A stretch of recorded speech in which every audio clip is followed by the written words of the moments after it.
Avvalgi videolarimizda kredit olgan shaxs vafot etsa, ba'zi bir holatlarda qonuniy asoslarga ko'ra merosxo'rlardan undirilishi mumkin deb aytilgan edi.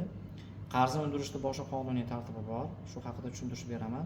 Birinchi navbatda kredit shartnomasi tuzilgandan keyin qarzni undirish garovga qaratiladi. Agar mulklar garov sifatida qo'yilgan bo'lsa va garov shartnomasi tuzilgan bo'lsa, undan keyin kafilda undiriladi, kafillik shartnomasiga asosan.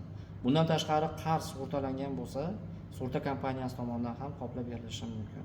Shundan so'nggina agar merosxo'r merosni qabul qilgan bo'lsa, uni zimmasiga o'tadi. Shuning uchun qarzdor vafot etsa, darhol merosxo'r to'laydi degani emas.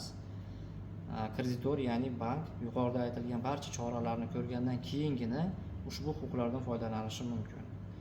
Ya'ni ushbu norma O'zbekiston Respublikasi Fuqarolik kodeksining 1177-moddasida ko'rsatib o'tilgan.